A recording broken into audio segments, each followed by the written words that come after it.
అభిజ్ఞ అంటే తెలుసుకోలేని కోరిక. ఈరోజు మనం 6th class NCERT geography foundation కోర్సులో భాగంగా చాప్టర్ 7 నేర్చుకోబోతున్నాం. అవర్ కంట్రీ ఇండియా అనే టాపిక్. ఈ ఒక్క టాపిక్ నేర్చుకుంటే చాలు మన ఇండియా గురించి టోటల్గా తెలిసిపోద్ది. You should feel proud. Okay, ఈ లెసన్లో టోటల్గా ఇండియాకి సంబంధించిన ఇన్ఫర్మేషన్ని రఫ్గా తెలిసేసుకుంటారు. చాలా ఈజీగా తెలుసుకుంటారు. ఇదే లెసన్ మీకు 9th క్లాస్లో వస్తుంది. ఇదే లెసన్ మళ్ళీ 11th క్లాస్లో వస్తుంది. సో ఇది రిపీటెడ్ కాబట్టి మీరు ఏం టెన్షన్ తీసుకోకండి. సో చిన్న లెవెల్లో బేసిక్గా ఇంకాస్త ముందుకెళ్తే ఇంకా కొద్దిగా, ఇంకాస్త ముందుకెళ్తే ఇంకో కొద్దిగా, ఈ రకంగా వెళ్తూ ఉంటారు. ఇది ఇండియా అనుకుంటే, సో ఇండియా అనుకుందాం. This is India. ఇది ఇండియా అనుకుంటే బాగా అబ్జర్వ్ చేయండి. ఇండియాకి లెఫ్ట్ సైడ్లో ఒక ఓషన్ ఉంది. ఈ ఓషన్ పేరు ఏం పేరు అంటే అరేబియన్ సీ. పాయింట్ 1. ఇండియాకి రైట్ సైడ్లో బే ఆఫ్ బెంగాల్ ఉంది. సో ఇదొక sea. Okay, bay of Bengal. At the same time కింద వైపు చూస్తే ఇండియన్ ఓషన్ ఉంది.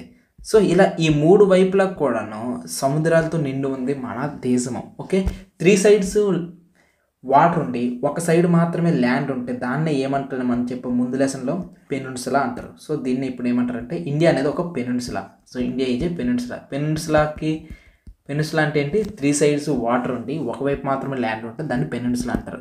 మరి చుట్టుపక్కల వాటర్ మాత్రం ఉంటే, ఫర్ ఎగ్జాంపుల్ ఇదొక సిచ్యువేషన్. ఈ చుట్టుపక్కల కూడా వాటర్ ఉంది. ఇలా చుట్టుపక్కల వాటర్ ఉంటే దీన్ని ఏమంటారంటే ఐలాండ్ అంటారు. సో దీవి, ఇది సిచ్యువేషన్. పాయింట్ 1. సో ఇండియాకి లెఫ్ట్ సైడ్లో అరేబియన్ సీ, కింద వైపుగా ఇండియన్ ఓషన్, రైట్ సైడ్గా బే ఆఫ్ బెంగాల్. దీంతో పాటుగా ఇంకొక సిచ్యువేషన్ చూడండి, ఇక్కడ నార్త్ సైడ్లో మనకి హిమాలయస్ ఉన్నాయి. సో ఈ రకంగా అనమాట మొత్తం 4 వైపులకు కూడా, నార్త్, ఈస్ట్, వెస్ట్, సౌత్, ఇలా 4 వైపులకు కూడా 4 డిఫరెంట్ థింగ్స్ ఉన్నాయి. ఇదే ఇండియాకి సంబంధించినంత వరకు కూడా ఇంకా నీట్గా చూడండి.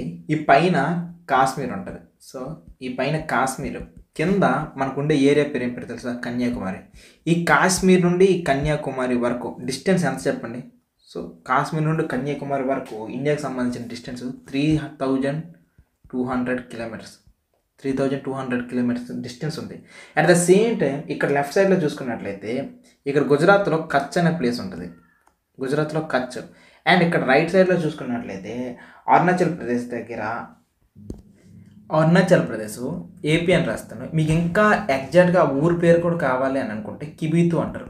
కిబీతు, ఇది అరుణాచల్ ప్రదేశ్లో ఉందన్నమాట ఊరు పేరు కావాలంటే. ఇక్కడ లెఫ్ట్ సైడ్లో కూడా గుజరాత్లోని కచ్లోని ఊరు పేరు కావాలంటే గౌర్ మాత, GAUR, గౌర్ మాత. సో ఇక్కడ వరకు ఈ డిస్టెన్స్ అంటే తెలుసా? లెఫ్ట్ సైడ్లో ఉన్న 2900 కిలోమీటర్స్. 2900 కిలోమీటర్స్. ఇది సిచ్యువేషన్. పాయింట్ అర్థమవుతుందా? ఇండియాకి సంబంధించినంత వరకు కూడాను ఇలా లెఫ్ట్ సైడ్లోనే అనమాట 2900 kilometers from Gujarat to Arunachal Pradesh.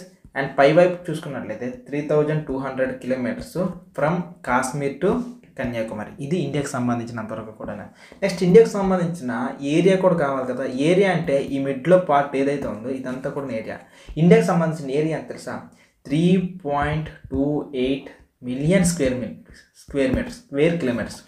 3.28 million square kilometres. ఇది ఇండియాకి సంబంధించినంత వరకు. ఒక్క నిమిషం, మీరు కరెక్ట్ వీడియోలోనే ఉన్నారు. నాకు ఒక 5 minutes ఇవ్వండి మాట. నేను మీతో కొన్ని విషయాలు మాట్లాడాలి. సో నేను ఎవరు ఇంతకీ? నేను భాస్కర్, అభిజ్ఞ అకాడమీ ఫౌండర్. మీరు ఏదైతే వీడియో చూస్తున్నారో ఆ వీడియోని నేనే చేస్తాను. అండ్ మీకు ఇప్పటికే డౌట్ వచ్చి ఉండాలి, ఈసారి ఇంకా ఏ క్లాసెస్ చెప్తుంటారు అనుకుని.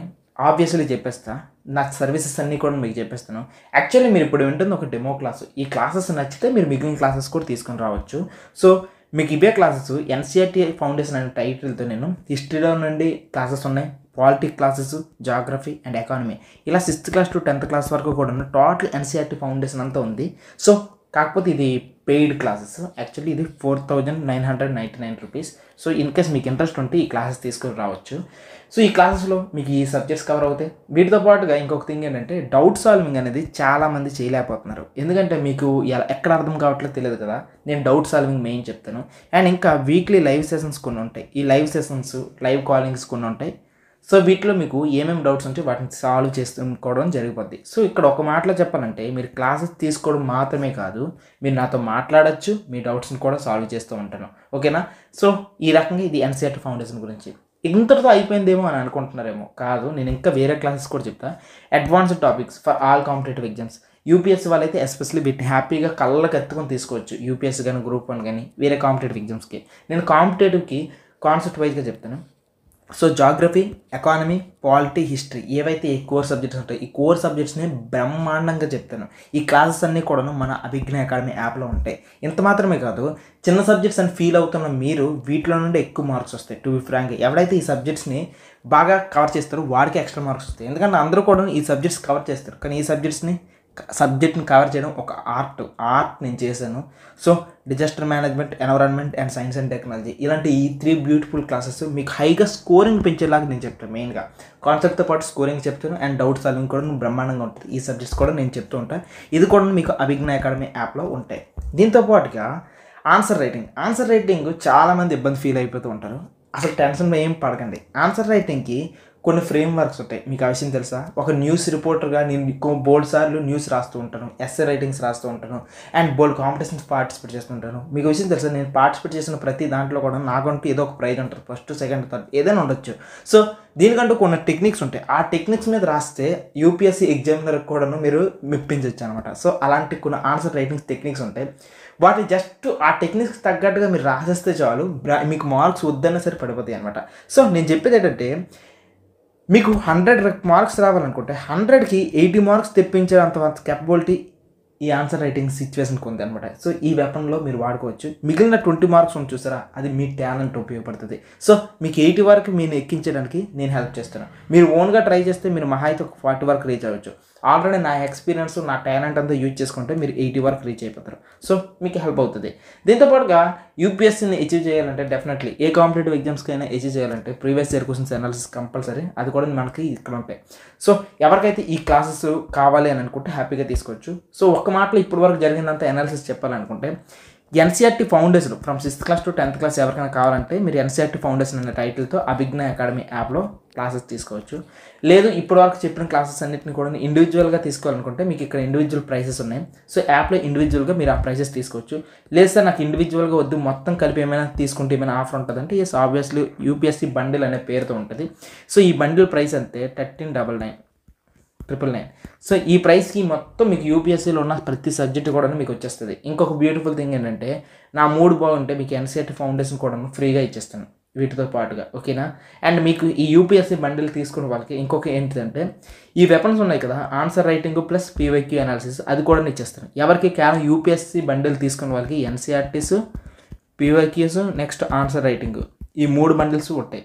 ఈ 3 బండిల్స్ కూడా మీకు ఎక్స్ట్రాగా ఉంటుంది. ఇన్ కేస్ ఎవరికైనా సరే యూపీఎస్సీ ఇక్కడ నా చేతుల మీద మీకు జరిగిపోవాలనుకుంటే మీరు హ్యాపీగా వచ్చేవచ్చు.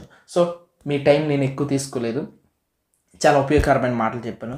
సో ఇన్ కేస్ ఎవరికైనా కావాలంటే మన అభిజ్ఞ అకాడమీ యాప్ ఓపెన్ చేయండి. సార్ ఈ క్లాసెస్ ఎలా ఉంటాయి అనే విషయం మీకు కావాలంటే ఇక్కడ మీకు కొన్ని టెస్టిమోనియల్స్ ఇస్తాను. టెస్టిమోనియల్స్ చూడండి, మీరు హ్యాపీగా మీ ఇచ్చే చాయిస్ అనమాట. ఓకేనా? Thank you and bye. మీకు ఇంకా ప్రెసైజ్గా కావాలంటే this is the situation 2933 kilometres. ఇంకా ప్రెసైజ్గా కావాలంటే 3214 కిలోమీటర్స్ అనమాట. ఇది ప్రెసైజ్గా కూడా. ఇది సిచ్యువేషన్ మీకు అర్థమవుతుంది కదా. ఇండియా యొక్క situation Arabian sea, bay of Bengal, కిందకి ఇండియన్ ఓషియన్, ఆ పైన ఇక్కడ నార్త్లోనే అనమాట హిమాలయస్. ఇది సిచ్యువేషన్. మరి ఇండియాకి సంబంధించిన లొకేషన్ కూడా కావాలి కదా. ఇండియాకి సంబంధించిన లొకేషన్ చూసుకున్నట్లయితే ఎర్త్ అనేది మనం బాగా అబ్జర్వ్ చేస్తే దిస్ ఈజ్ ద ఎర్త్ అని అనుకుంటే, ఇండియా అనేది ఎక్కడ ఉంటుంది తెలుసా? ఈక్వేటర్ అని అనుకుంటే నార్థన్ హెమిస్ఫియర్లో ఉంటుంది. పాయింట్ 1. నార్థన్ హెమిస్ఫియర్తో పాటుగా ఇండియా ఇంకా ఎక్కడ నీట్గా ఉంటుంది, ఇంకా బాగా అబ్జర్వ్ చేస్తే ఈస్టర్న్ హెమిస్ఫియర్లో ఉంటుంది. కాబట్టి ఇండియా లొకేషన్ చూడండి, ఇండియా ఎక్కడ ఉంటుంది టోటల్గా ఇలా ఈస్టర్న్ హెమిస్ఫియర్లో ఉంటుంది అనమాట. సిచ్యువేషన్ నార్త్ వైపు ఉన్నటువంటి, ఈస్ట్ సైడ్ ఉన్నటువంటి ఇక్కడ ఉంటుంది ఇండియా. ఇది సిచ్యువేషన్. ఓకే, ఇది దీని లొకేషన్. ఎప్పుడైనా అడిగితే చూడండి, ఈస్టర్న్ హెమిస్ఫియర్లో నార్త్ సైడ్ ఉంటుంది అనమాట. ఇది సిచ్యువేషన్. దీని లొకేషన్ మీకు ఇంకా క్లారిటీగా కావాలనుకుంటే ఒకసారి చూడండి సిచ్యువేషన్. ఇది 0 డిగ్రీ కదా. 0 డిగ్రీ అయితే మీకు బాగా అబ్జర్వ్ చేస్తే లాంగిట్యూడ్ అనేది ఏ లాంగిట్యూడ్ తెలుసా? ఇది ఒక 8 degree longitude. 8 degree 4 minutes north longitude నుండి పైన చూడండి 37 డిగ్రీ 6 మినిట్ నార్త్ లాంగిట్యూడ్ వరకు ఉంటుంది. ఇది సిచ్యువేషన్. సో లాంగిట్యూడ్ అంటే లాటిట్యూడ్ ఇది. సో 8 డిగ్రీ 4 మినిట్ నుండి 37 డిగ్రీ 6 మినిట్ నార్త్ లాటిట్యూడ్ వరకు కూడా దీని యొక్క లెంత్ ఉంది. అంటే సుమారుగా మీకు దీని మధ్య గ్యాప్ ఎంత ఉందంటే 29 లాటిట్యూడ్స్ అంత గ్యాప్ ఉంది. పాయింట్ అర్థమైందా? ఇది నార్త్ వైపుగా. మరి లాంగిట్యూడ్స్ పాయింట్ ఆఫ్ వ్యూలో కూడా చూద్దామా? లాంగిట్యూడ్ పాయింట్ ఆఫ్ వ్యూలో చూసుకున్నట్లయితే ఇక్కడ చూడండి, ఈస్ట్ వైపుగా చూసుకున్నట్లయితే ఇక్కడ చూడండి, ఇక్కడ ఈస్ట్ వైపు నుండి చూస్తే 67 degree, okay, 68 degree 7 minutes east longitude నుండి ఇంకా చూద్దామా ఎక్కడ వరకు 97 డిగ్రీ 25 మినిట్స్ ఈస్ట్ లాంగిట్యూడ్ వరకు ఉంటుంది. ఇది ఇండియాకి సంబంధించినంత వరకు కూడా లాంగిట్యూడ్స్ మధ్య డిస్టెన్స్. సో 68 నుండి 97 మధ్యలో ఉంటుంది అనమాట. ఇది సిచ్యువేషన్. సో ఇండియాకి సంబంధించిన లొకేషన్ ఎవడైనా అడిగితే మీకు ఇది ఈ పాయింట్ ఆఫ్ వ్యూలో చెప్పలే. లాటిట్యూడ్స్ పరంగా చెప్తే 8 డిగ్రీ 4 మినిట్స్ నుండి 37 డిగ్రీ 6 మినిట్స్ నార్త్ వరకు కూడాను. అదే రకంగా లాంగిట్యూడ్ పాయింట్ ఆఫ్ వ్యూలో అడిగితే 68 డిగ్రీ 7 మినిట్స్ నుండి 97 డిగ్రీ 25 ఈస్ట్ లాంగిట్యూడ్స్. ఈస్ట్ అని చెప్పకపోయినా నాశనం అయిపోద్ది సమ్ అంతా. ఇక్కడ మీరు బాగా అబ్జర్వ్ చేయండి, ఇక్కడ ఈ మ్యాప్లో మీకు క్లియర్గా కనిపిస్తుంది. సో నేను ఏదైతే చెప్పానో, సో 37 డిగ్రీ నుండి కింద 8 డిగ్రీ 4 మినిట్స్ వరకు కూడా చూడండి ఉందా, 37 నుండి 36 వరకు కూడా. ఇక్కడ మీరు బాగా అబ్జర్వ్ చేస్తే ఇక్కడ లాటిట్యూడ్స్ అన్నీ ఉంటాయి. 12 డిగ్రీ లాటిట్యూడ్, 0 డిగ్రీ లాటిట్యూడ్ ఇవన్నీ కూడా ఉంటాయి అనమాట. 12, 16, 20, 25 ఇలా ఉంటాయి కంప్లీట్గా కూడా. ఇది లాటిట్యూడ్. అయితే లాంగిట్యూడ్ కూడా చూద్దామా? లాంగిట్యూడ్ చూడండి, 97 డిగ్రీ, ఇక్కడ 68 డిగ్రీ 7 మినిట్స్ వరకు కూడాను. అయితే ఇక్కడ మనం ఎప్పుడైనా ఏదైనా కంట్రీని మనం చదువుకునేటప్పుడు దాని నుండి ఈక్వేటర్ వెళ్తుందా లేకపోతే ఇంకేదైనా వెళ్తుందా అని చెక్ చేసుకోవాలి. మనకు బాగా అబ్జర్వ్ చేస్తే ఇక్కడ ఇంకొకటి వెళ్తుంది చూడండి, 23.5 డిగ్రీస్ ఉంటుంది. అదేంటి? Tropic of cancer. Tropic of cancer కూడా వెళ్తుంది. ఇది కరెక్ట్గా ఇక్కడ ఈ గుజరాత్ నుండి ఇక్కడ వరకు కూడా ట్రాపిక్ ఆఫ్ క్యాన్సర్ కూడా ఇండియా మీద నుండి వెళ్తుంది. పాయింట్ 1.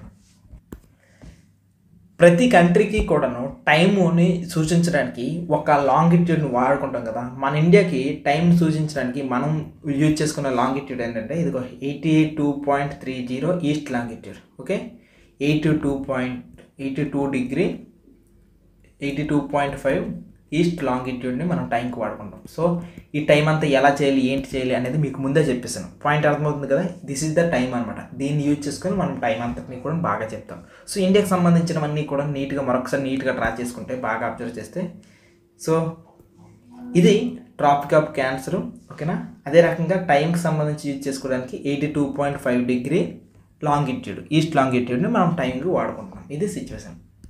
దీన్నే ఇంకొక మాటలో నీట్గా చెప్పాలంటే స్టాండర్డ్ మెరిడియన్ ఆఫ్ ఇండియా అంటారు. సో దీన్నే, ఇది ఒక మెరిడియన్ కదా, ఈ మెరిడియన్నే మనం ఏం చేస్తాము, స్టాండర్డ్గా తీసుకున్నాం. దేని గురించి? ఇది standard meridian for India, of India కూడా తీసుకొచ్చాం అనమాట. ఇది మన ఇండియాకి సంబంధించిన ఎవరైనా స్టాండర్డ్ మెరిడియన్ ఆఫ్ ఇండియా అని అడిగితే 82.5 డిగ్రీ ఈస్ట్ లాంగిట్యూడ్ అని చెప్పేస్తారు.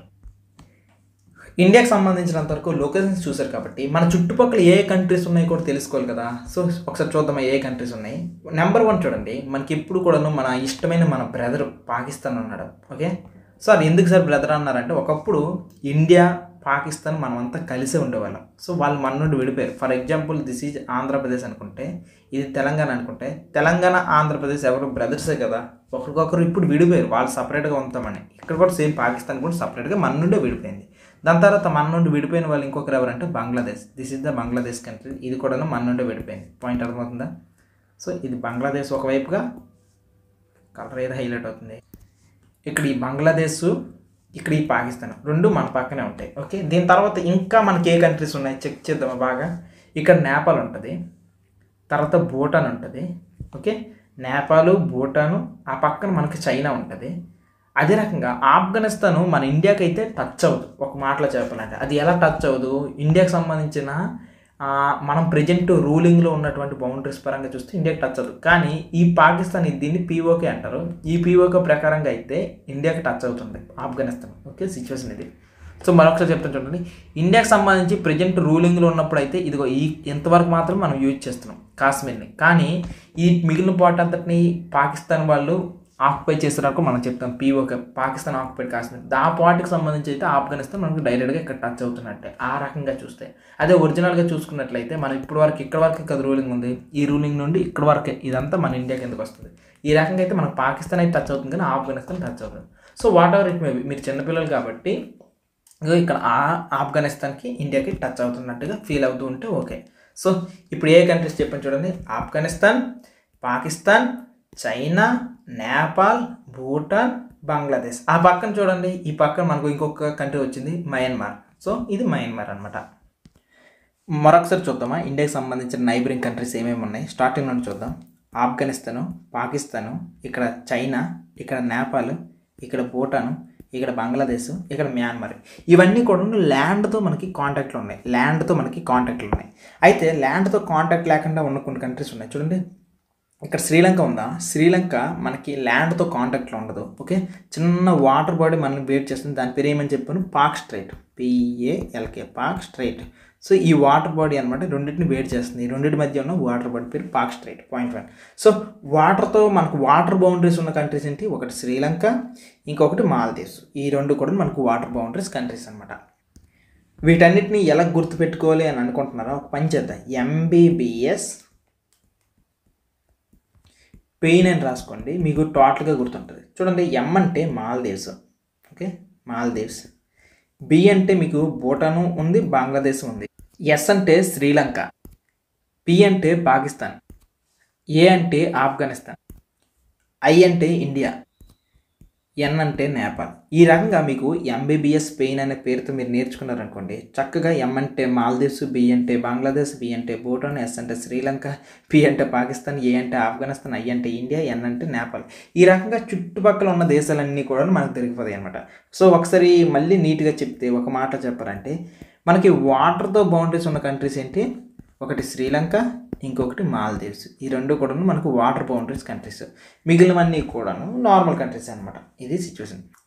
ఈ రకంగా టోటల్ ఎన్ని కంట్రీస్ మనకి నైబరింగ్గా ఉన్నాయి, ఇండియా అనే దాన్ని తీసేస్తే టోటల్గా 7 కంట్రీస్ మనకి నైబర్ కంట్రీస్. సో వీళ్ళందరితో మీరు చెప్పండి, ఫ్రెండ్లీ రిలేషన్షిప్ ఉండాలా, గొడవలు పడుతూ ఉండాలా?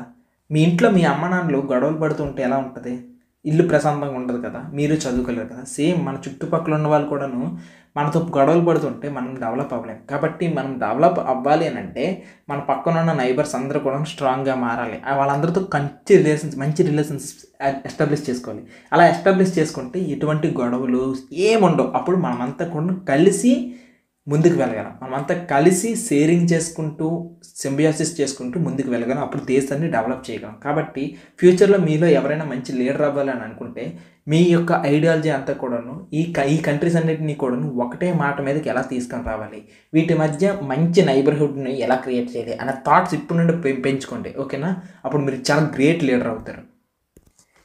అయితే ఇప్పటి వరకు కూడా ఇండియాకి సంబంధించి ఫిజికల్ మ్యాప్ని చూశారు కదా, ఫిజికల్ మ్యాప్స్ ఇవన్నీ చూశారు. సో ఇప్పుడు ఇండియాకి సంబంధించిన పొలిటికల్ మ్యాప్ చూద్దాం. ఇండియాలో ఏంటి సిచ్యువేషన్ అంటే, ఇండియాలో టోటల్గా 28 స్టేట్స్ ఉన్నాయి. ఈ స్టేట్స్ అన్నీ కూడాను మీ నోటుకు వచ్చేయాలి. అండ్ స్టేట్స్ యొక్క క్యాపిటల్స్ కూడాను మీ నోటుకు వచ్చేయాలి. పాయింట్ 1.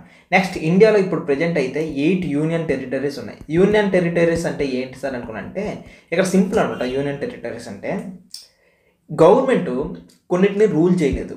ఓకేనా, ఆ కొన్నిటిని రూల్ చేయలేక ఏం చేస్తుందంటే వాటిని స్పెషల్ జోన్స్గా విడిచిపెట్టేస్తుంది. ఫర్ ఎగ్జాంపుల్, ఇక్కడ ఉత్తరప్రదేశ్ ఉందా, ఈ ఉత్తరప్రదేశ్ అంతటిని కూడా గవర్నమెంట్ రూల్ చేయగలదు ఈజీగా. కాబట్టి వీటంతటిని స్టేట్గా చేస్తుంది. కానీ కొన్ని స్పెషల్ ప్లేసెస్ ఉంటాయి కదా, ఆ ప్లేసెస్ ఏమంటే నాకు కావాలంటారు. ఫర్ ఎగ్జాంపుల్, ఇక్కడ చూడండి, చండీగఢ్ అని ఒక చిన్న ప్లేస్ ఉంది. ఈ ప్లేస్లో ప్రజలు ఏమంటారంటే, ఈ చండీగఢ్ పంజాబ్ వాడికి కావాలంటారు, అదే రకంగా హిమాచల్ ప్రదేశ్ వాళ్ళు పంజాబ్ వాడు కావాలంటాడు, హర్యానా వాడు కావాలి, వీళ్ళిద్దరూ కావాలి. అంటే ఫర్ ఎగ్జాంపుల్ హైదరాబాద్ ఉందనుకో, హైదరాబాద్ తెలంగాణ వాడు కావాలని, లేకపోతే ఆంధ్రప్రదేశ్ వాడు, ఇద్దరు కావాలనుకుని గట్టిగా పోరాటం చేశారు. గవర్నమెంట్ ఏమని చెప్తుంది, నీకు వద్దు నాకు వద్దు, వీటిని యూనియన్ టెరిటరీగా మార్చేస్తాను, అప్పుడు ఎవడు కూడా సైలెంట్గా ఉంటాడు కదా అనుకుని చెప్పేస్తారంట. అదే సిచ్యువేషన్. పాయింట్ అర్థమైందా? ఇదే సిచ్యువేషన్. అంటే దీన్ని బట్టి మీకు ఏమర్థమైంది, సెంట్రల్ గవర్నమెంట్ అంటే ఏదైనా ఒక ప్లేస్ ఉందనుకో, ఆ ప్లేస్కి కొన్నిసార్లు ఎలా రూల్ చేయాలి, ఎవరు రూల్ చేయాలి అనే డెసిషన్ ప్రకారంగా అనమాట కొన్నిటిని తీసుకుంటారు. ఇక్కడ చెప్పాను కదా, ఇక్కడ ఢిల్లీ కానీ, ఇక్కడ ఫర్ ఎగ్జాంపుల్ ఢిల్లీ ఉందా, ఈ ఢిల్లీ కానీ ఇక్కడ ఉన్నటువంటి చండీగఢ్ కానీ, ఈ రెండింటినీ కూడాను పొలిటికల్ రీజన్స్ ప్రకారంగా అడ్మినిస్ట్రేటివ్ అంటే దీన్ని ఎలా పరిపాలించాలి అనే విషయం క్లారిటీ లేక సెంట్రల్ గవర్నమెంట్ అనేది దీన్ని తన గుప్పిట్లో పెట్టుకుంది. పాయింట్ అర్థమవుతుంది కదా. అంటే ఇక్కడ సిచ్యువేషన్ ఏంటి, యూటీస్ అన్నీ కూడా ఎవరి అండర్లో ఉంటాయి అంటే సెంట్రల్ గవర్నమెంట్ అండర్లో ఉంటాయి. సెంట్రల్ గవర్నమెంట్ డైరెక్ట్గా వాడిని చూసుకుంటుంది అనమాట. అర్థమవుతుందా?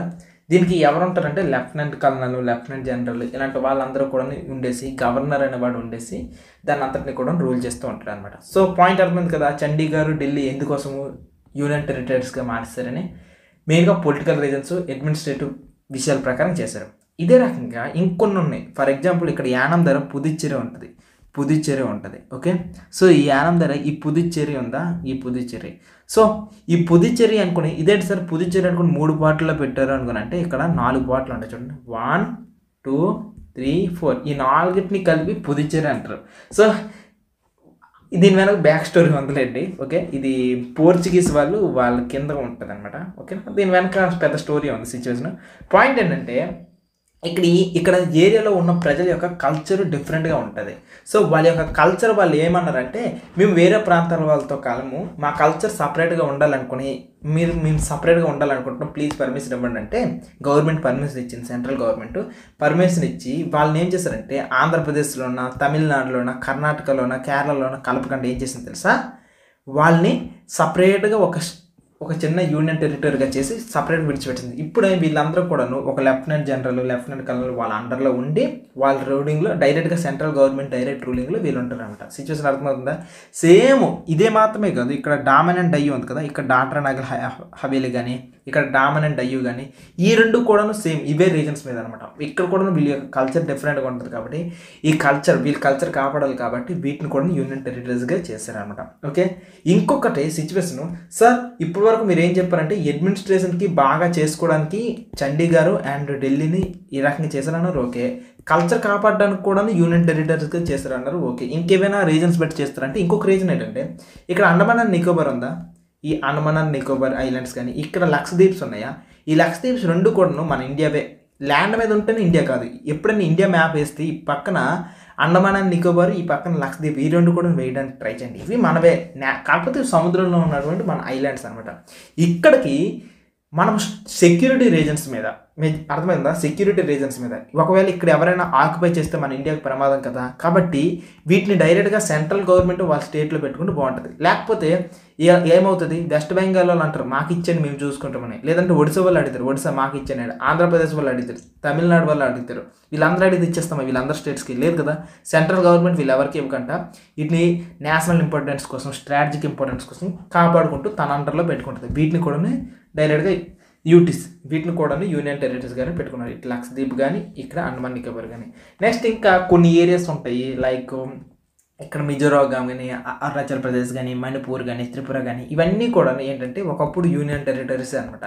సో వీటిని ఇప్పుడు ప్రజెంట్ అయితే స్టేట్స్గా మార్చారు కానీ అప్పుడు రోజులు అయితే గవర్నమెంట్ తన కంట్రోల్లో పెట్టుకుంది. అయితే మీకు ఇప్పుడు యూనియన్ టెరిటరీస్ యొక్క లిస్ట్ కావాలి, వాటిని మీరు డెఫినెట్లీ కూడా గుర్తుపెట్టుకోవాలి. సో ఒక మాటలో చెప్తాము స్టార్టింగ్ నుండి కూడా యూనియన్ టెరిటరీస్ ఎవరు రూల్ చేస్తారు, సెంట్రల్ గవర్నమెంట్ డైరెక్ట్గా రూల్ చేస్తారు. ఇది ఏ స్టేట్ కిందకి ఉండదు. పాయింట్ 1, ఈ యూనియన్ టెరిటరీస్ని ఎవరు రూల్ చేస్తుంటారంటే సెంట్రల్ గవర్నమెంట్ ఒక ఆఫీసర్ని పెడతారు, వాళ్ళ ఆఫీసర్ కింద ఉంటారు.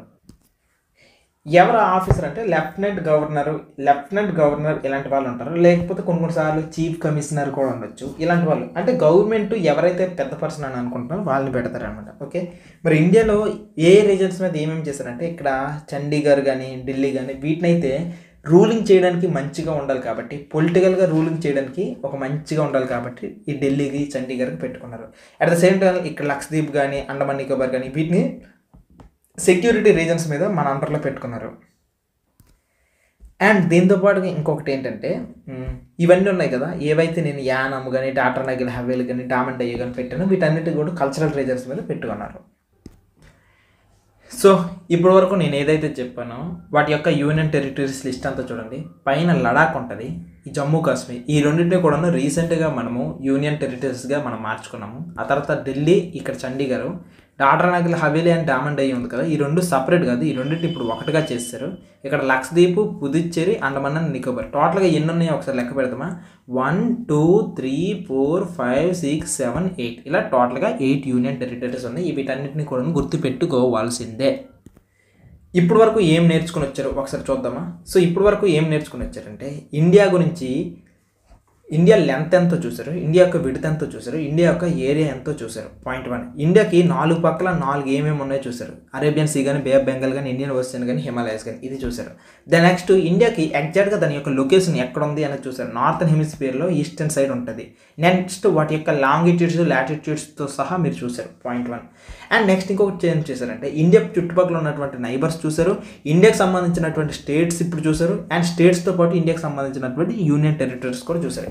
నెక్స్ట్ ఇంకొకటి చెప్తే చూడండి, ఇండియాని ఫిజికల్గా మనం చూస్తే, ఫిజికల్ మ్యాప్ చూస్తే ఇండియాలో ఏమేమి ఉంటాయి అనేది మీకు బిగ్గెస్ట్ డౌట్ కదా. చెప్తే చూడండి సింపుల్గా. నెంబర్ 1, ఇండియాలో ఫస్ట్గా పెద్ద ఎడారి ఉంది.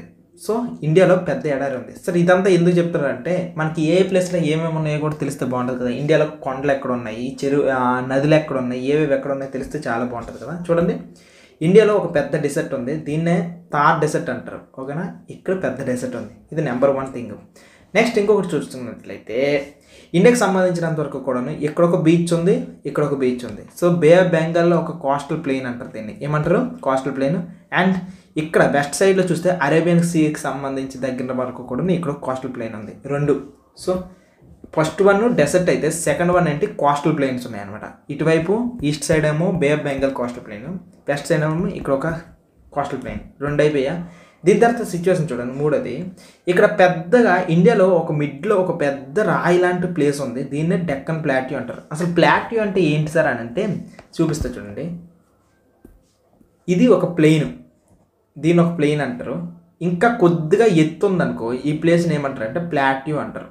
సో ఇది ప్లెయిన్ అంటే చాలా ప్లెయిన్గా ఉంటుంది, ఇది కొద్దిగా ఎత్తు ఉంటే దీన్ని ప్లాట్యూ అంటారు. ఇంకా మీదకి ఎత్తుగా ఉందనుకో దీన్ని పెద్ద మౌంటైన్ అంటారు. ఇప్పుడు మీకు క్లారిటీ వచ్చి ఉంటుంది. ప్లెయిన్ ఇది ప్లెయిన్ ల్యాండ్, ఇది ప్లాట్యూ అంటే కొద్దిగా ఎత్తుగా ఉంటుంది, మౌంటైన్ అంటే ఇది. ఇప్పుడు మన ఇండియాకి సంబంధించినంత వరకు కూడా ప్లెయిన్ ఎక్కడ ఉంది, ప్లాట్యూ ఎక్కడ ఉంది, మౌంటైన్ ఎక్కడ ఉందో చూపిస్తా. నెంబర్ 1 థింగ్ చూడండి, ఇక్కడ ఇండియాకి సంబంధించినంత వరకు కూడా ఇదిగో ఇవన్నీ ప్లెయిన్స్ అనమాట. ఏవైతే ఇక్కడ కనిపిస్తున్నాయి ఇవన్నీ కూడా ప్లెయిన్ ఏరియాస్. ఓకే, ఈ గ్రీన్ కలర్లో కనిపిస్తాయి కదా ఇవన్నీ ప్లెయిన్ ఏరియాస్. పాయింట్ 1. ఇండియాకి సంబంధించినంత వరకు కూడాను ప్లాట్యూ అని చెప్పాను కదా, this is the plateau reason. So ఇదంతా కూడా డెక్కన్ ప్లాట్యూ, ఈ ప్లాట్యూ రీజన్. దాని తర్వాత మౌంటైన్స్ అని అన్నాను కదా, మౌంటైన్స్ ఏవైతే ఈ పైన ఉన్నాయి ఇవి హిమాలయ మౌంటైన్స్, ఇవి టోటల్గా అనమాట. సో ఇప్పుడు ఒక్కొక్క దాని గురించి డీటెయిల్గా చెప్తా వినండి.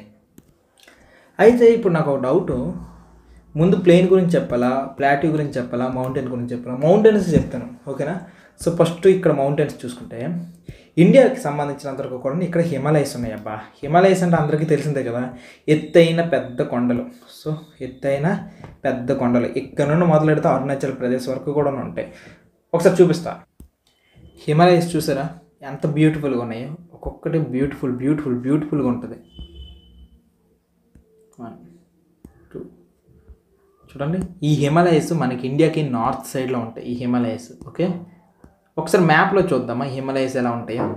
మీరు అబ్జర్వ్ చేస్తే ఇండియా మ్యాప్లో ఈ రకంగా కనిపిస్తాయి. ఇక్కడ హిమాలయస్ కనిపిస్తాయి. మీకు ఇంకా డీటెయిల్గా కొద్దిగా జూమ్ చేస్తాను, ఇంకా నీట్గా కనిపిస్తాయి. అయితే చూడండి, ఇక్కడ నుండి మొదలైతే తిన్నగా అరుణాచల్ ప్రదేశ్ వరకు కూడా వెళ్ళాయి. సో ఇంకా కొద్దిగా క్లారిటీగా తీసుకుని వస్తే ఈ రకం కనిపిస్తాయి. ఇక్కడ గ్రీన్ కలర్లో కనిపించేవన్నీ అడవులు, అండ్ ఇక్కడ బ్రౌన్ కలర్లో కనిపించేవన్నీ కూడాను వాటి నుండి వచ్చిన ఇసుక ప్లెయిన్ ఏరియాస్ అనమాట. సో అవన్నీ ఏంటి అనేది తర్వాత క్లాసెస్లో చెప్తే, ప్రజెంట్ అయితే ఇక్కడ చూడండి. ఇప్పుడు దీన్ని ఇంకా ఒరిజినల్గా మనం కట్ చేసుకుంటూ వెళ్తే ఇలా కనిపిస్తుంది అనమాట. ఓకేనా, సో ఇలా గీతలుగా కనిపిస్తూ ఉంటాయి. అయితే మీకు ఇప్పుడు ఒక్క ముక్క కూడా అర్థం కాకపోయి ఉంటుంది. ఓకేనా, ఈ మ్యాప్ చూస్తే మీకు ఏమీ అర్థం కాకపోయి ఉంటుంది. కాబట్టి ఈ మ్యాప్ని ఎలా అర్థం చేసుకోవాలి, ఇక్కడ ఉన్న గీతలన్నీ ఏ రకంగా అర్థం చేసుకోవాలి అనేది డీటెయిల్గా నేను డీకోడ్ చేస్తాను, మీరు సరదాగా చూడండి. ఇది ఇండియా అనుకుంటే, ఓకే, ఇది ఇండియా అనుకుంటే, ఓకే, ఇంకా నీట్గా డ్రా చేసుకుందాం. ఇది ఇండియా అని అనుకుంటే ఇక్కడ చూడండి, మీకు యాక్చువల్లీ హిమాలయస్ 3 రౌండ్స్గా కనిపిస్తుంది. 1 2 3.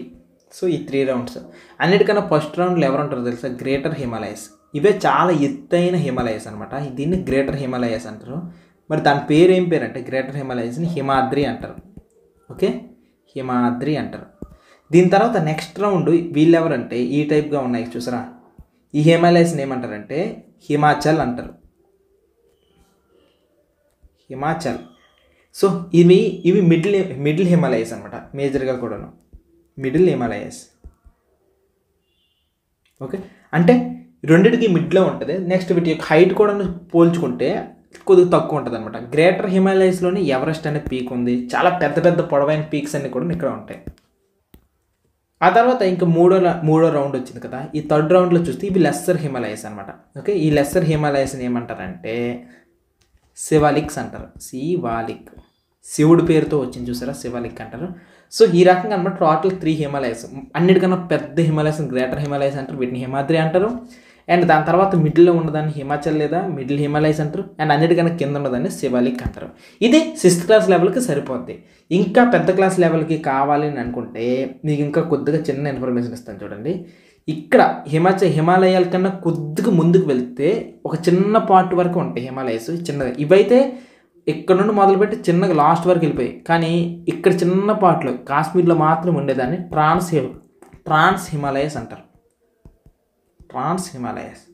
ఇంకొక చిన్న ఇన్ఫర్మేషన్ ఇస్తాను. ఇక్కడ ఈ అరుణాచల్ ప్రదేశ్లో ఇలా అడ్డంగా కొన్ని హిమాలయస్ వస్తాయి అబ్బా. ఇలా అడ్డంగా కొన్ని హిమాలయస్ వస్తాయి. దీన్ని ఏమంటారంటే పూర్వాంచల్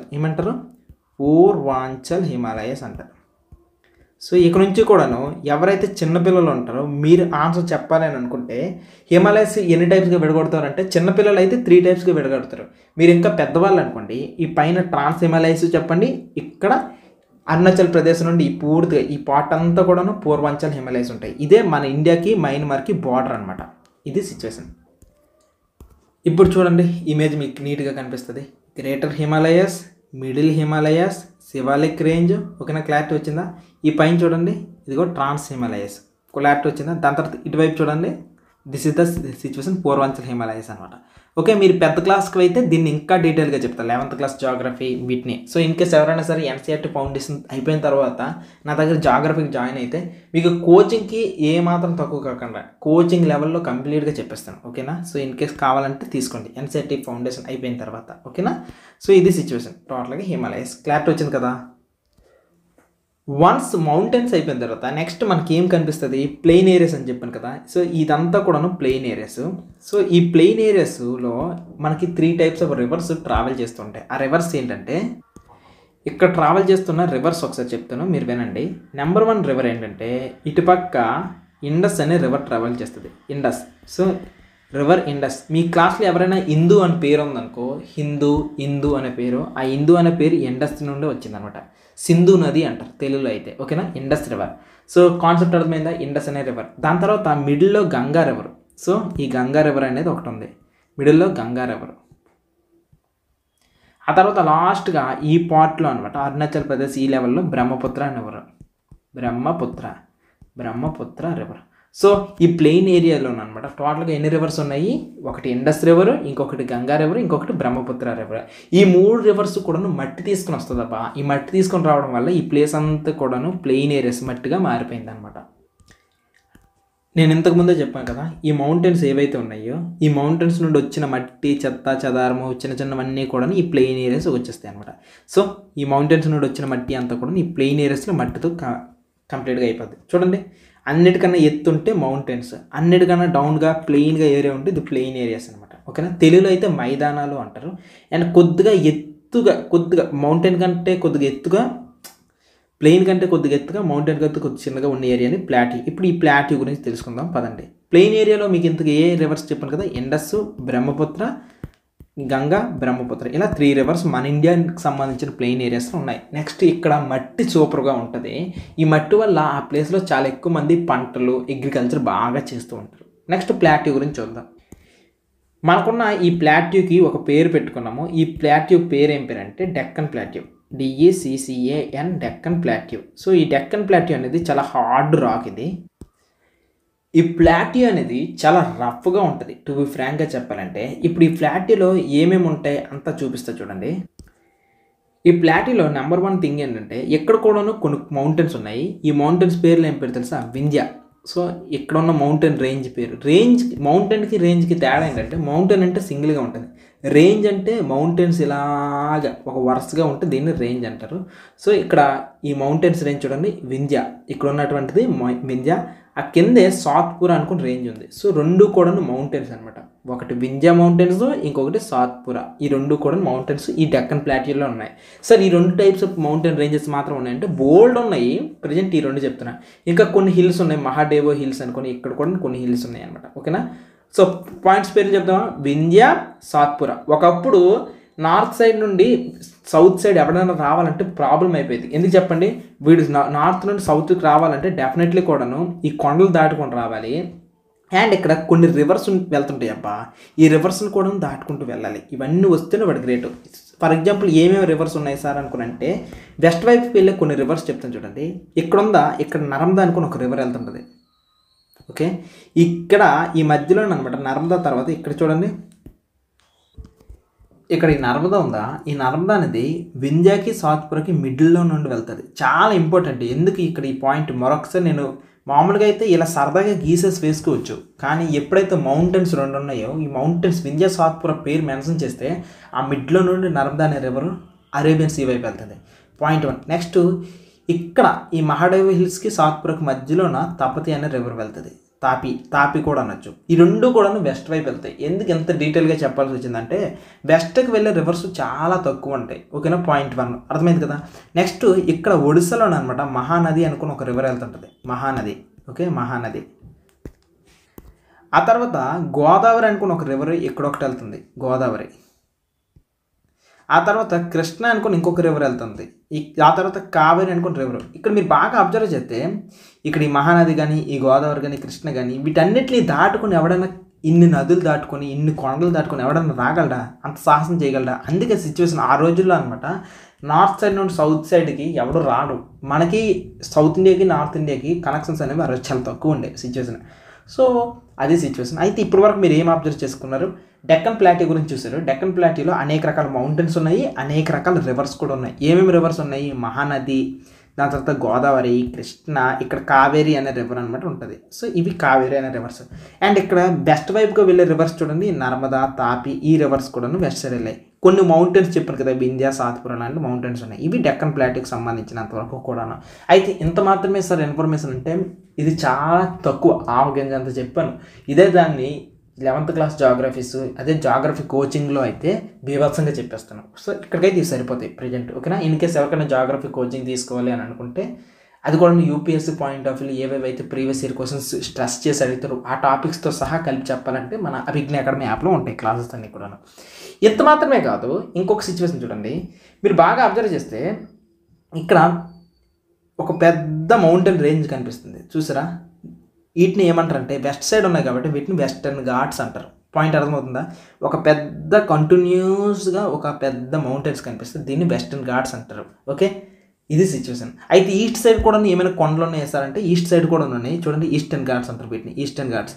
ఇదేంటి సార్ గ్యాప్గా రాశారంటే ఇవి గ్యాప్స్గా ఉంటాయి కాబట్టి గ్యాప్. వెస్టర్న్ ఘాట్స్ అయితే కంటిన్యూస్గా ఉంటాయి, ఈస్టర్న్ ఘాట్స్ ఈస్ట్ సైడ్ ఉన్నటువంటి కొండలు అనమాట చాలా తక్కువగా ఉంటాయి. మీరు మహేంద్రగిరి కొండలు ఇలాంటి పేర్లు అన్నారా, అవి ఈస్టర్న్ ఘాట్స్లోనే ఉన్నాయి. ఓకేనా. ఇలా వెస్టర్న్ ఘాట్స్ దగ్గర వెస్టర్న్ సైడ్ కొండలు, ఈస్ట్ సైడ్ కొండలు. అయితే ఇప్పుడు వరకు చూడండి మన ఇండియాకి సంబంధించిన ఎన్నెన్ని మౌంటైన్స్ ఉన్నాయో చూద్దామా. మొదటిది హిమాలయస్ ఉన్నాయా, పాయింట్ 1. దాని తర్వాత ఇప్పుడే మనము ఈస్టర్న్ ఘాట్స్ ఒకటి డ్రా చేసామా, దాని తర్వాత వెస్టర్న్ ఘాట్స్ అనేది ఒకటి డ్రా చేసామా, నెక్స్ట్ ఇక్కడ వింధ్యా సాత్పురా కూడా డ్రా చేసామా. ఇలా కొన్ని మౌంటైన్స్ అనమాట ఉన్నాయి. బాహుబలి కాదు కానీ మగధీర షూటింగ్ ఒక దగ్గర జరిగింది, ఆరావళి అనే కొండలు ఉన్నాయి. ఇక్కడ కూడా కొన్ని కొండలు ఉన్నాయి ఇవి. అండ్ ఇంకొక థింగ్ ఏంటంటే మీకు ఇంతకుముందే చెప్పాను కదా కొన్ని కోస్టల్ ప్లెయిన్స్ ఉన్నాయి అనుకుని, ఆ కోస్టల్ ప్లెయిన్స్ కూడా మనం డ్రా చేస్తే సెట్ అయిపోద్ది. చూడండి coastal plains, this is the east side ఉన్నటువంటిది ఈస్టర్న్ సైడ్ బే ఆఫ్ బెంగాల్కి సంబంధించిన కోస్టల్ ప్లెయిన్, వెస్ట్ సైడ్ అనేది వెస్టర్న్కి సంబంధించిన కోస్టల్ ప్లెయిన్. సో ఇవి టోటల్గా ఇండియాకి సంబంధించినంత వరకు కూడా మౌంటైన్స్, రివర్స్, ప్లాట్యూస్, డిసర్ట్స్ ఇవన్నీ కూడా. ఒకసారి మనం సరదాగా డ్రా చేయడానికి ట్రై చేద్దాం. ఇండియా ఇది అనుకుంటే, దిస్ ఈజ్ ద ఇండియా అనుకుంటే ఇండియాకి సంబంధించినంత వరకు కూడా ఏమేమి ఉన్నాయి నీట్గా చూద్దామా. నెంబర్ 1 థింగ్ హిమాలయస్ ఉన్నాయి, greater Himalayas, middle Himalayas, that is Himadri, Himachal, Shivalik. Okay, ఇవి ఈ 3. దాని తర్వాత ఇక్కడ పెద్ద డెక్కన్ ప్లాట్యూ ఉంది. ఈ డెక్కన్ ప్లాట్యూలో ఏమేమి మౌంటైన్స్ ఉన్నాయి, వింధ్యా, సాత్పురా ఉంది. ఈ మధ్యలో కొన్ని రివర్స్ ట్రావెల్ చేస్తున్నాయి, నర్మదా, తాపి రివర్స్ వెస్ట్ వైపుగా ట్రావెల్ చేస్తున్నాయి సిచ్యువేషన్. ఓకే, వింధ్యా, సాత్పురా లాంటి మౌంటైన్స్, కొన్ని మౌంటైన్స్ అయిపోయింది. దాని తర్వాత ఈ డెక్కన్ ప్లాట్యూకి ఆనుకునే కొన్ని కొండలు ఉన్నాయి, కంటిన్యూస్గా కాకుండా చిన్న చిన్నగా అయితే ఈస్టర్న్ ఘాట్స్, అండ్ కంటిన్యూస్గా అయితే ఈస్టర్న్ ఘాట్స్ అనే కొన్ని కొండలు ఉన్నాయి, పొడవు కొండలు. పాయింట్ 1 ఇది అయిపోయిందా. వీటిని పక్కన ఆనుకొని సముద్రంకి బీచ్ అనమాట, కోస్టల్ ప్లెయిన్స్ ఇవి ఉన్నాయి. ఇక్కడ eastern side east Coast plain, left side western Coast plain, beach అనమాట, ఇంకంతకుమించి ఇంకేం కాదు. నెక్స్ట్ ఇక్కడ చూడండి పెద్ద డెజర్ట్ ఒకటి ఉంది. ఓకే, దీని తర్వాత ఇంకొకటి చూడండి, ఇదంతా కూడా పెద్ద ప్లెయిన్ ఏరియా. ఈ ప్లెయిన్ ఏరియా దేని వల్ల ఫామ్ అయిందంటే రివర్స్ వల్ల ఫామ్ అయింది, మౌంటైన్ నుండి వచ్చే మట్టి వల్ల ఫామ్ అయింది. ఇదంతా కూడా ఒక పెద్ద ప్లెయిన్. ఈ ప్లెయిన్లో ఫామ్ అవుతున్న ప్రవహిస్తున్న నదులు ఏంటంటే ఒకటి ఇండస్ అనే రివర్ ఒకటి, ఇంకొకటి గంగా అనే రివర్ ఒకటి, అండ్ మూడోది బ్రహ్మపుత్ర అనే రివర్ ఒకటి. సో ఈ రకంగా 3 రివర్స్ ఉన్నాయి. నెక్స్ట్ ఇక్కడ డెక్కన్ ప్లాటీలో కూడా కొన్ని రివర్స్ ఉన్నాయి కదా, అవి ఏంటంటే ఒకటి మహానది, గోదావరి, కృష్ణ, కావేరి. ఇవి టోటల్గా సంబంధించి ఇండియాకి సంబంధించి రఫ్గా ఏమేమి ఉన్నాయి అనే విషయాలన్నీ కూడా మీరు తెలుసుకున్నారు. సో ఇంకా టెన్షన్ ఏం తీసుకోకండి. అండ్ వీటన్నిటితో పాటుగా ఒకే ఒక్క మాట చెప్పాలి, ఇక్కడ ఒక డెల్టా పెద్దది ఫామ్ చేస్తుంది. డెల్టా అంటే నదుల నుండి వచ్చే మట్టి వల్ల ఫామ్ అయ్యేదాన్నే డెల్టా అంటారు. సో రివర్కి సంబంధించిన ఎండింగ్ పాయింట్ ఉంటుంది అనమాట. ఇక్కడ Ganga river, next Brahmaputra river, ఈ రెండు కలిసి ఇక్కడ బంగ్లాదేశ్ దగ్గర పెద్ద డెల్టా ఫామ్ చేస్తారు. ఈ డెల్టా పేరు ఏం పేరు అంటే సుందర్బన్ డెల్టా. దీని గురించి నెక్స్ట్ లెసన్స్లో నేను చెప్తాను. ప్రజెంట్ అయితే సుందర్బన్ డెల్టా అనేది ఒకటి గుర్తుంచుకోండి. సో ఇవి టోటల్గా ఇండియాకి సంబంధించినంతవరకు కూడా ఫిజికల్గా ఏవైతే ఫిజికల్ మ్యాప్ చూస్తే ఫిజికల్ మ్యాప్ ఈ రకంగా ఉంటుంది. ఇవి ఫిజికల్కి సంబంధించినవి. నెక్స్ట్ ఇది పొలిటికల్గా అయితే ఈ యూనియన్ టెరిటరీస్ ఉన్నాయి, 28 స్టేట్స్ ఉన్నాయి. దీంతో పాటుగా ఇంకేమున్నాయి, ఇండియాకి సంబంధించిన నైబరింగ్ కంట్రీస్ ఇవి. నెక్స్ట్ ఇండియా యొక్క లొకేషన్ ఇది టోటల్గా ఇండియా గురించి. సో ఎవడైనా సరే ఇండియా గురించి తక్కువ చేసి మాట్లాడితే ఒప్పుకోకండి, ఎందుకంటే ఇండియా అనేది దేంట్లో కూడా తక్కువ కాదు. మన దగ్గర అన్ని రిసోర్సెస్ ఉన్నాయి, అన్ని టాలెంట్స్ మన దగ్గర ఉన్నాయి. సో లేనిదల్లా ఏంటంటే మనం సాధించగలం అనే ఒక నమ్మకం తప్ప మిగిలినవన్నీ ఉన్నాయి. ఏ రోజైతే మనం సాధించగలం, మనం కుమ్మేస్తాం, ఐ విల్ అనే నమ్మకం వస్తుందో ఆ రోజు ఇండియాలో ఉన్న రిసోర్సెస్ ప్రతి దాన్ని యూజ్ చేసుకొని మనలో ఉన్న ప్రతి ఒక్కడు కూడా తన యొక్క హైయెస్ట్ పొటెన్షియల్ని రీచ్ అవుతాడు. అలా రీచ్ అవ్వట్లేదంటే ఆ తప్పు వాడిపైన మాత్రమే ఉంది. మళ్ళీ చెప్తున్నా, అలా ఇండియాలో ఉన్నటువంటి రిసోర్సెస్ని యూజ్ చేసుకోకుండా తన పొటెన్షియల్ని రీచ్ అవ్వకపోతే ఆ తప్పు వాడిపైన మాత్రమే ఉంది. ఏ సివిల్ సర్వెంట్ నీతో నేను మాట్లాడుతున్నా, నువ్వు జీవితంలో ఎదగకపోతే తప్పు నీదే. ఇండియాలో కావాల్సినవి ఉన్నాయి, రిసోర్సెస్ ఉన్నాయి, అన్నీ ఉన్నాయి. ఇక నువ్వు చేయాల్సిందే ఒక పని మాత్రమే. కాబట్టి మంచి పాజిటివ్ థాట్స్తో ముందుకు వెళ్ళు. నీకు ఏదైనా సపోర్ట్ కావాలంటే నేను హెల్ప్ చేస్తాను. In case NCERT foundation courses complete అయిపోయిన తర్వాత జాగ్రఫీ కోచింగ్ తీసుకోవాలనుకుంటే మన అభిజ్ఞ అకాడమీ యాప్లో హై స్టాండర్డ్ బుక్స్ కూడా ఉన్నాయి, కావాలంటే తీసుకోవచ్చు. Thank you and by.